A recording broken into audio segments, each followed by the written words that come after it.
Hello and welcome to Protect Your Copyrights with Red Giant Rights Group CEO Robert King.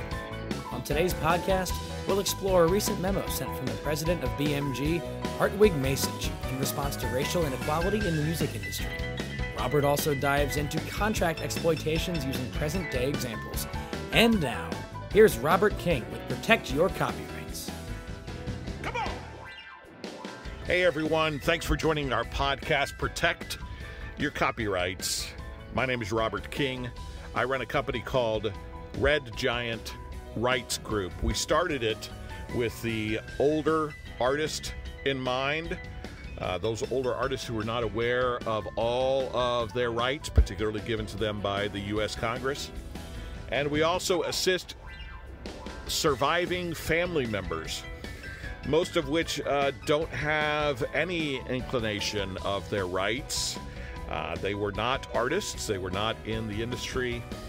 They have wills, trusts, and estate attorneys handling their estates who know very little, if anything, about copyright law. So we hope that you'll check out all of our podcast episodes and learn what you can. Feel free to reach out to me personally, but let's see what we'll talk about today.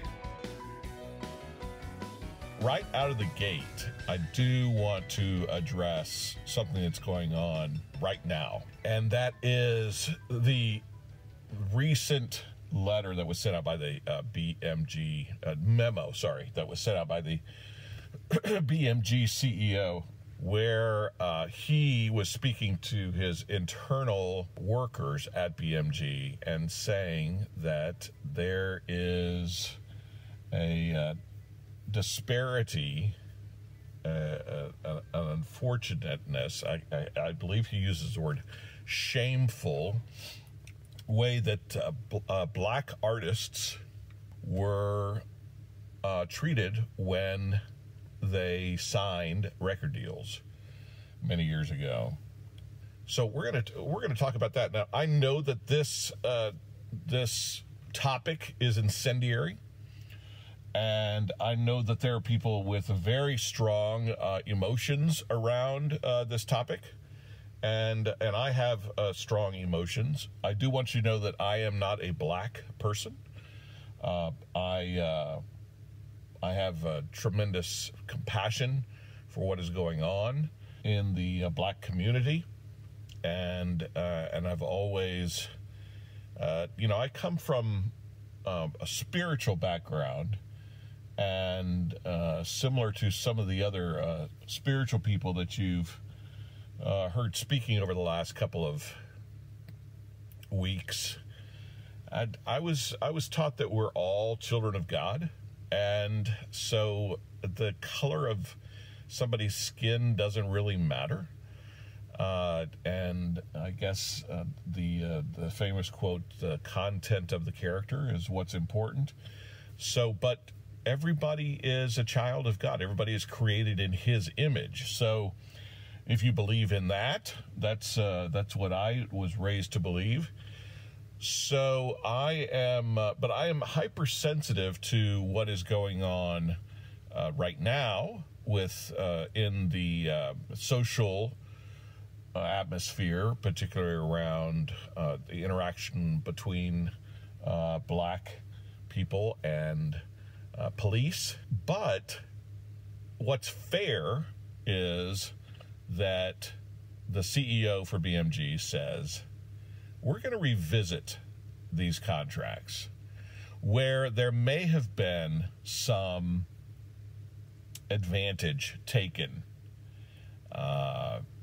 just because of desperation and because just think about it. And this, I think there is a part of this that happens today, frankly, that is a little concerning. But when you're an artist, and I am an artist, I'm a singer, songwriter. I have nothing to point to as success, but I do understand the plight of the aspiring artist. And when you're an artist and you receive, artists are, the personality is, we want to create something, we want people to like it, And we are so desperate for their approval, their attention. And then if somebody comes along and says, hey, you're so good, I like you so much, you're so unique, you're so different, I like your voice, I like what you're saying, I like your brand, I want to get behind that brand and push it to the marketplace, and I'm going to give you a pile of money to go help you do that. So that pile of money can be 50 grand, 100 grand, 200 grand, $1 million, whatever it is. That becomes very interesting at that time. And many of these artists are young people. Many of them do not have a ton of business experience. They wouldn't necessarily know a good lawyer versus somebody who is not looking out for their interests, or who does contract for both the artist and the record label in different scenarios. So you just have to understand what is going on in that moment for the artist. They so desperately want to be signed. They want a record deal. They want the record label comes and knocks on their door, and all of a sudden it's, yeah, of course, whatever. Oh, and you're going to give me money. Oh, and fantastic. Okay, so they'll sign this paper, even instructed, even coached or counseled, I guess is a better word, by an attorney. They'll sign this paper that, what did Prince say? That is the equivalent of slavery. And so that's what we want to look at today, is what is going on in that moment and what's in that paper. What's in that piece of paper? What are the terms? Now, the terms today, I think, are much better. But the terms of yesterday, which is really what BMG president was focused on, and what his memo was about, is we're going to revisit these older contracts to make sure that they are equitable, that they're fair. So what was in these older contracts? We have at Red Giant a couple of African-American artists, black artists, who have signed contracts in the 60s, 70s, 80s. And these record deals from the 60s, 70s, and 80s are, one could argue, egregious. So here's the concept. Here's the way that I liken it to. I liken it to a bank, right? The record label is similar to a bank. And they're going to lend you money. And so when they lend you money, they're going to take a majority of that, of your business. And then they're going to expect to be paid back first. But even after you pay them back, they still own a vast majority of your business.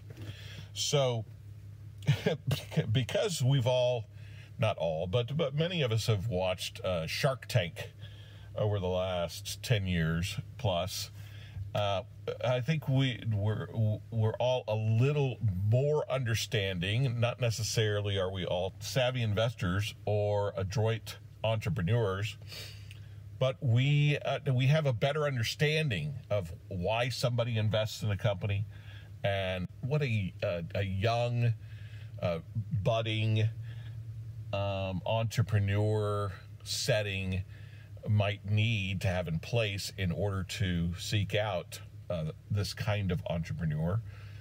And so let's think about the young artist like an entrepreneur. They have a business, they have a brand, they're taking the brand to the marketplace, and it's based on their talent, either as a singer or a songwriter.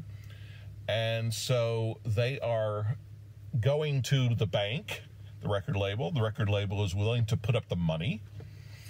And sometimes they have experience. Sometimes they have a record, so to speak. Sometimes they have, in today's age, it might be their socials, how many Facebook followers they have, or Twitter followers, or whatever, Instagram. So some of them are brand new, and they are just talented. They just they sing cover songs, and they sing them great, or they sing them in a new and fresh way. Anyway, whatever state they're in, let's take the Shark Tank example. Nobody on that panel that has ever been a shark on Shark Tank would get away with suggesting this scenario. And I guess at some point, I don't know the genesis. Maybe somebody is out there who is brilliant enough and has researched this, but I don't know the genesis of how this all started and ended up being the way it is now. But there is not one shark that could get away with saying, okay, here's I have a deal for you. I'll give you $200,000 for 90% of your company, and you're going to pay me back the $200,000, and then after you pay me back the $200,000, I still own 90% of your company. I'll pay for all the expenses, but you're going to pay me back for those expenses. Now, this is what's crazy, is I'm looking at contracts where the scenario is we're going to do a 90-10 split, for example, and these contracts are several decades old. We're going to do a 90-10 split. You're going to pay me back the $200,000 I gave you, whatever that number is, but you're going to pay it back out of your 10%. Not you're going to pay it back out of we're going to make 200. I'm going to get my 200 back, and then we're going to split it 50-50 or 70-30 or 60-40 or 75-25 heavy on the artist and 25% for distribution and marketing. That would make sense. That is not what is going on. That is not the scenario. That is not specifically why the president of BMG said, we're going to revisit these contracts to make sure that they're equitable. What I'm seeing in these older contracts is, we'll give you $50,000. We're going to take 90%. You're going to pay back the $50,000 out of your 10% first. Any money that we spend in marketing, touring, hard goods, distribution, promotion, any money that we spend, that we allocate to you as the artist, we're going to take that on as a debt, applied as a balance to your account, which you can pay down out of your 10%. Meanwhile, yes, the bank forwarded the money, but they're making 90% of the money. Any money that is made, they're making 90%. So then when you get that, it's no wonder that you have so many artists that are older, and we deal primarily with older artists that created art decades ago.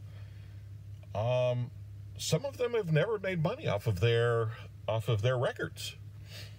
Some of them still have a balance. Decades later, they still have a balance. They've sold millions of records or hundreds of thousands of records, and they still have a balance. So the record label is, just think about it for a second. They'll put up the money. They'll take the initial risk, but it's a loan that they fully intend to get back.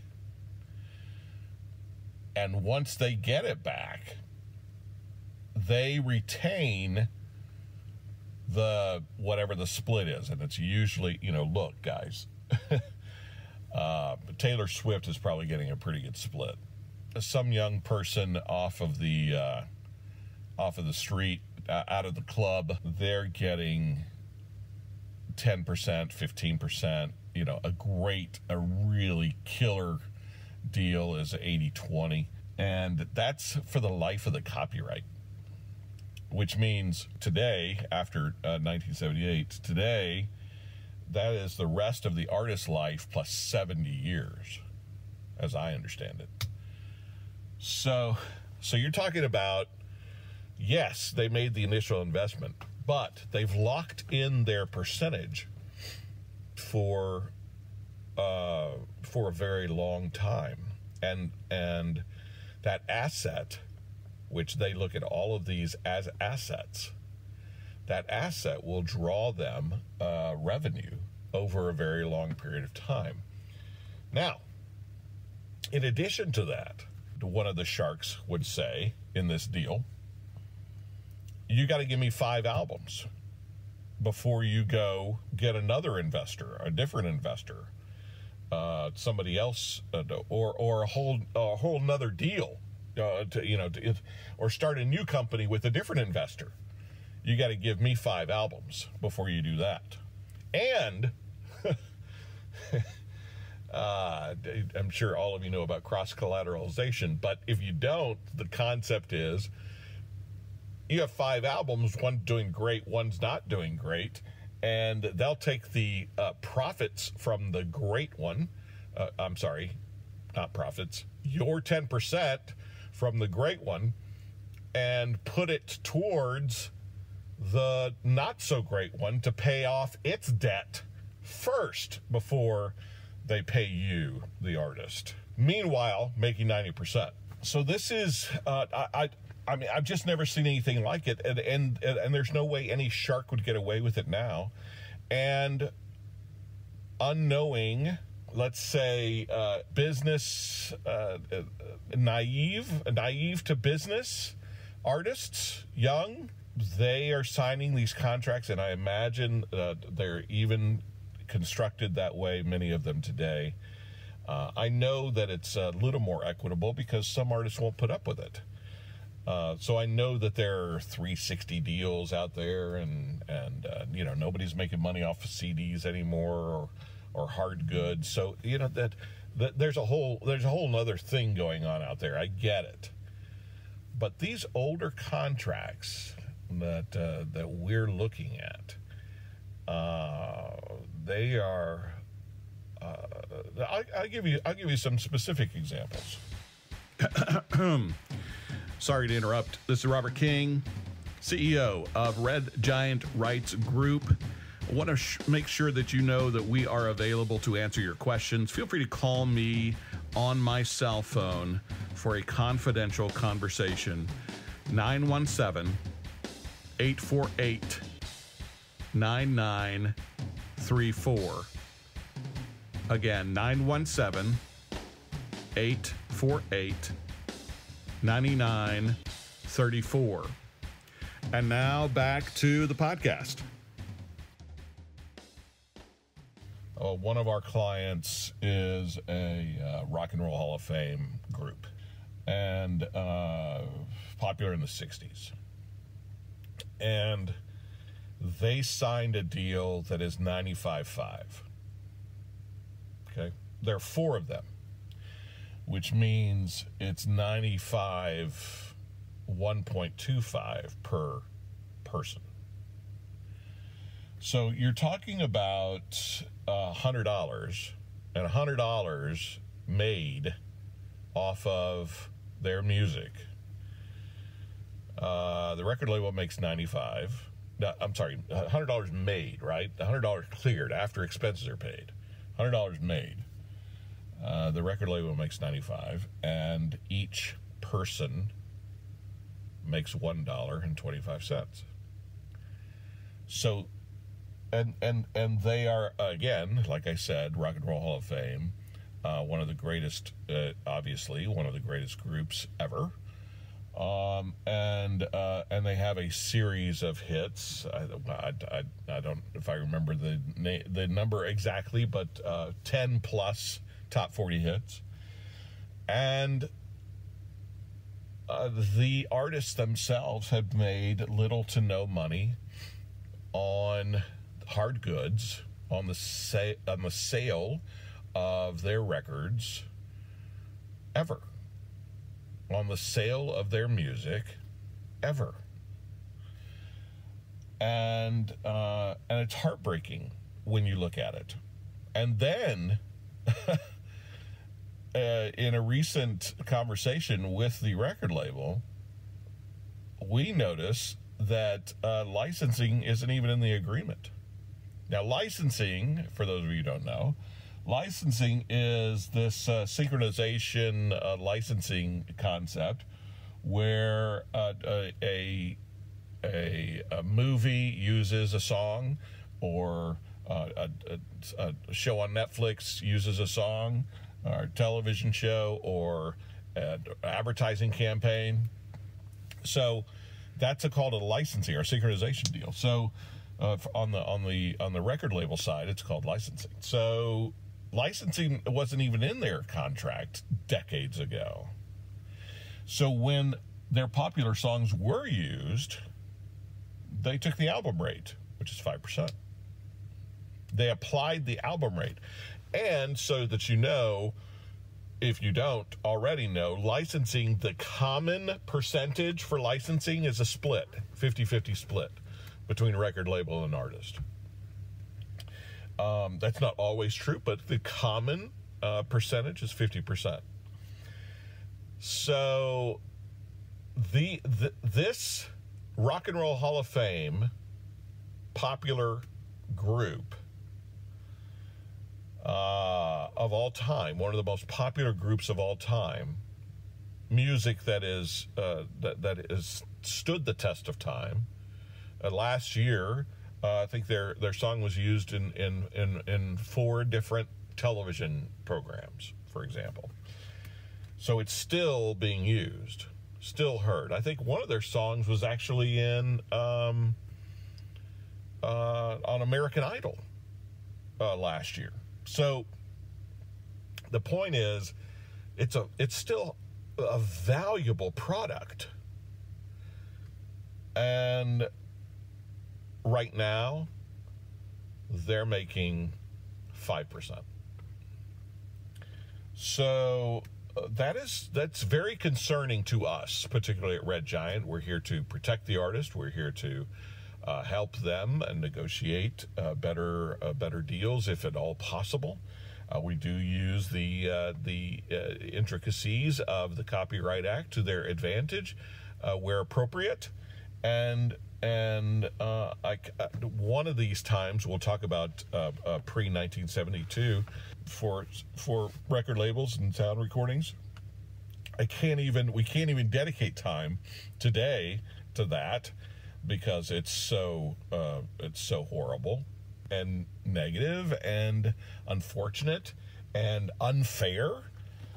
But we'll have that discussion another time. But this one is, you're looking at a contract where that original contract is just shameful, I believe is the word that the president used, or the CEO used. Shameful. So his effort, his gesture, his commitment to revisiting those contracts, we celebrate. Hallelujah.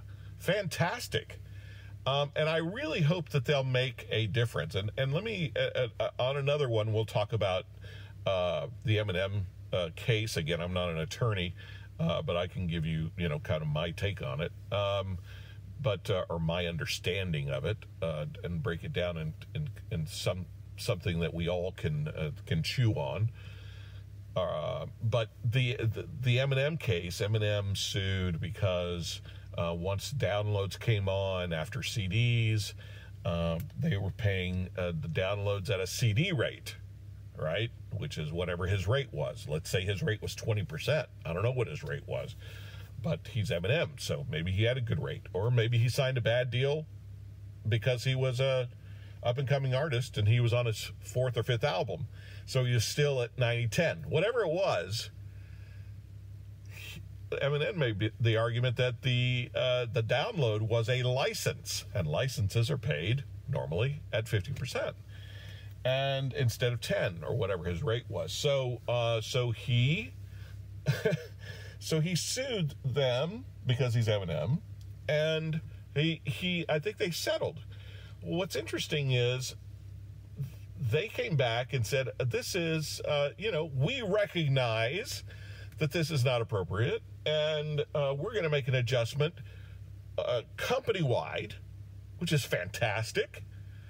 We're going to change everything from their current percentage to a reasonable licensing percentage, 50%. That would have been amazing had they done that for artists. But that's not what they did. And and as I understand it, it was settled. So we don't really know, but this is what I understand. They went back and they gave them a 15 it gave all of their artists a 15% bump on their licensing rate. Okay, so my artists, let's say one of my artists is at 10%. A 15% bump is 1.5%. That means that my artist went from 10 to 11.5.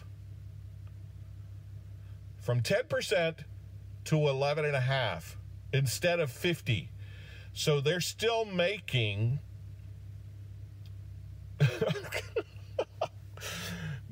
instead of 90%, I'm sorry, sometimes I can't even, this is what gets you fired up about trying to help as many artists as you can. Instead of 90%, now they're making 88.5%. So, and the record label, I'm sure they felt like it was a grand gesture.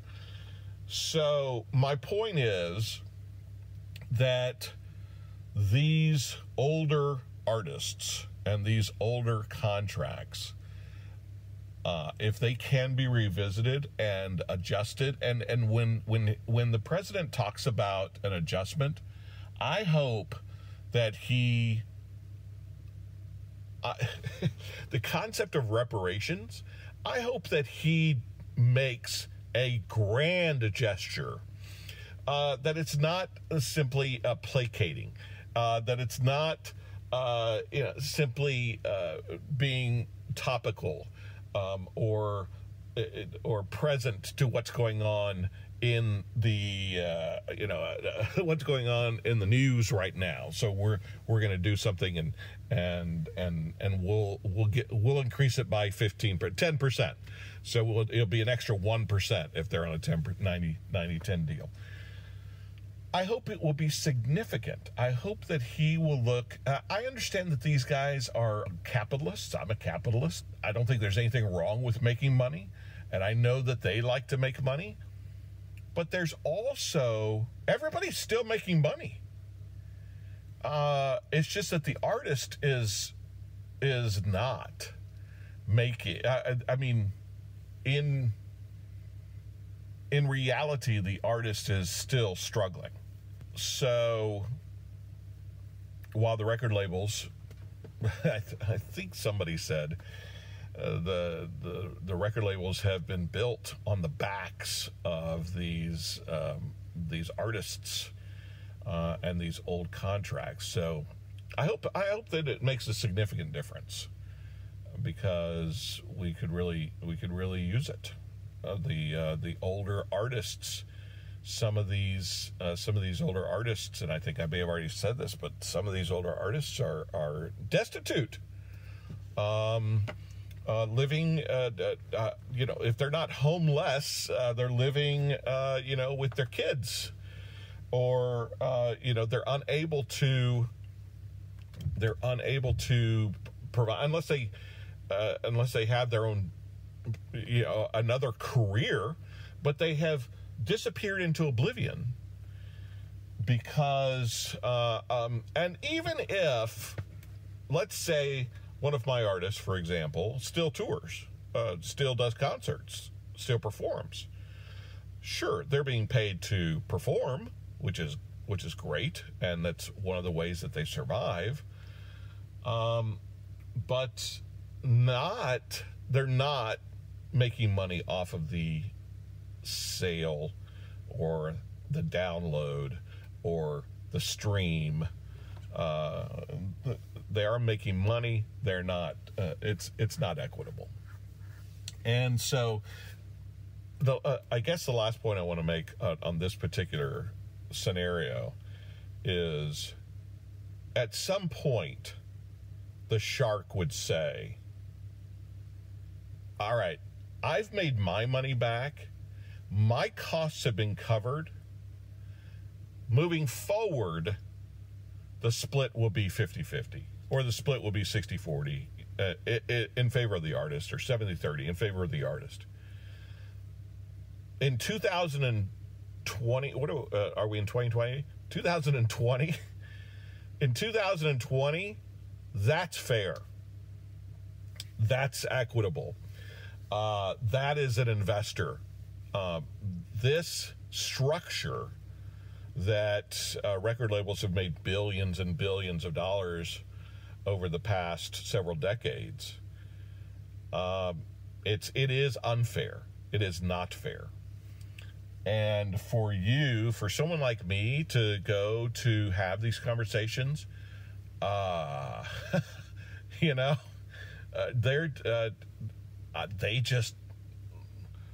they're incredulous that I would suggest such a thing. They don't necessarily see my point of view. And really, my point of view should be everybody's point of view, or a lot of people's point of view. And I appreciate what the CEO of BMG is doing, and I really hope that he does the right thing and makes a big difference in the lives of these older artists, because they can use it. They can benefit from it. Some of them are 60, 70, 80. I have several clients who are over 80 years old. And then, let me just jump on this real quick. What about the surviving family members? What about the surviving family, the wives, the sons, the daughters, the grandchildren that don't know anything about the music business? They are receiving a check, some of them. They are receiving a check, and, that's, I think in Nashville they call that mailbox money. Isn't that exciting? We go to the mailbox and there's money. Well, that's cool. But they don't have any idea that what they are being paid is commonly unfair. And if they've lost their the artist in their family, in the last 10 to 20 years, they still have 50 years of these payments that are coming to them, which is great, but it's 50 years of unfair payments. So one of these podcasts will talk about what Congress put in place to help these artists and surviving family members, the U.S. Congress. And as good as that is, we'll also talk about the other side of it. It sounds really good, and but there are, in the execution of it, there are complications for sure. But bottom line for today is we have an environment in our present day going on in society, worldwide, that this is affecting, and it has brought to light, it has brought to the fore a sensitivity to our interactions with, and to the way that we have either taken care of or taken advantage of, in this particular case, black singers. And so I hope that every record label will take an honest and retrospective look at their current one-sided, lopsided deal that's in their favor, and make it more equitable for this older person and their heirs. They have made money. You don't need to feel bad for the record label. They've made money. They've gotten their money back, and they have made money. They've made plenty of money. It's so funny to me when they say, well, this artist still has a $100,000 balance. Yeah, because you're asking them to pay out of their 5%. You made over $100,000 last year from your 95%. So the $100,000 balance it's just not fair. Anyway, I really could talk about this for hours. I do want to invite you to listen to other podcasts, our Red Giant podcasts, Protect Your Copyrights. And again, my name is Robert King. I am the CEO of Red Giant Rights Group. We are here to help older artists and those surviving family members who at no fault of their own, don't have an understanding, or not to be rude, but don't have a clue of what they're doing or what to do, or if they have a good deal or they don't have a good deal. Frankly, a lot of artists don't understand if they have a good deal or not a good deal. So we are here to help those older artists, and I look forward to talking about more topics in the future. Hopefully you'll have an opportunity to check out another podcast. Thanks for listening. We'll catch you next time. Thanks for listening to Protect Your Copyrights with Red Giant Rights Group CEO Robert King. For a confidential conversation with Robert, give him a call on his cell phone at 917-848-9934. Once again, that's 917-848-9934. We hope you enjoyed this podcast, and be sure to join us next time on Protect Your Copyrights with Robert King.